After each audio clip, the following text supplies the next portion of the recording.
1 তারিখে প্রতিমন্ত্রী মীর শাহ আলম ভাই ডিও লেটার দিয়েছেন তার নামে যেন কোনো শিক্ষা প্রতিষ্ঠান না করা হয়, কিন্তু 9 তারিখে শিক্ষা মন্ত্রণালয়ের সিনিয়র সহকারী সচিব শিরিন আক্তার প্রজ্ঞাপন দিয়েছেন মীর শাহ আলম ভাইয়ের নামে একটা শিক্ষা প্রতিষ্ঠান রূপান্তরের জন্য।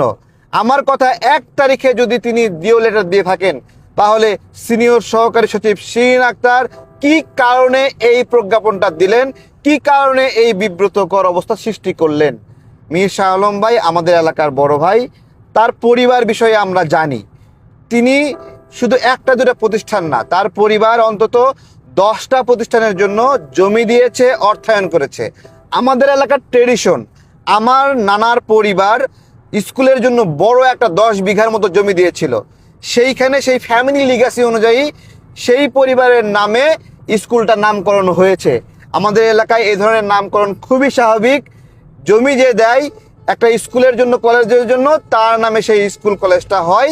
এলাকাবাসী খুশি হয়ে এই শিক্ষা প্রতিষ্ঠানের নামকরণ সেভাবে করে। নামকরণ নিয়ে জাতীয় সংসদে মীর শাহ আলম ভাইকে নিয়ে যে প্রশ্ন উঠেছে, এই প্রশ্ন উঠতেই পারে, এই প্রশ্ন ওঠা যৌক্তিক। এটা বেমানান লাগে কোনো ব্যক্তির নামে এরকম প্রতিষ্ঠানের নামকরণ হলে।